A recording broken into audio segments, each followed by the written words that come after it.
August 15లోగా ప్రభుత్వం రైతు రుణమాఫీ చేస్తే తాను ఎమ్మెల్యే పదవికి రాజీనామా చేస్తానని హరీష్ రావు ఆ మధ్య బహిరంగంగా ప్రకటించిన విషయం అందరికీ తెలిసిందే.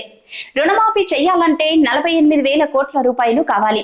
ప్రస్తుతం ప్రభుత్వం దగ్గర అంత లేవు. సో ఎట్టి పరిస్థితుల్లో రుణమాఫీ చెయ్యరనే ఉద్దేశంతో ఆ రోజు హరీష్ రావు సవాల్ చేశారు.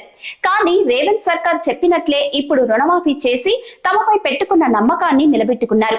అయితే తెలంగాణ సచివాలయంలో వీడియో కాన్ఫరెన్స్ ద్వారా రైతులతో సీఎం రేవంత్ రెడ్డి ప్రసంగించారు.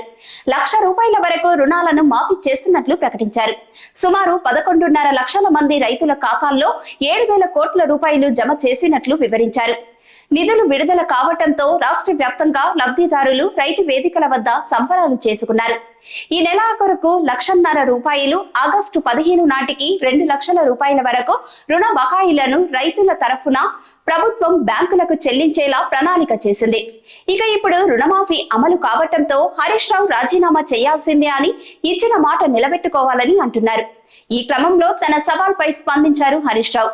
కాంగ్రెస్ 100 రోజుల్లో అమలు చేస్తామని బాండ్ పేపర్ పై రాసిచ్చిన 13 హామీలతో పాటు రుణమాఫీని ఆగస్టు 15 లోపు చేస్తేనే ఎమ్మెల్యే పదవికి రాజీనామా చేస్తానని స్పష్టంగా చెప్పానని హరీష్ రావు అన్నారు. కావాలంటే తాను మాట్లాడిన వీడియోను మరోసారి చూడాలని ఆయన కోరారు. తన మాటలకు కట్టుబడి ఉంటానని తెలిపారు.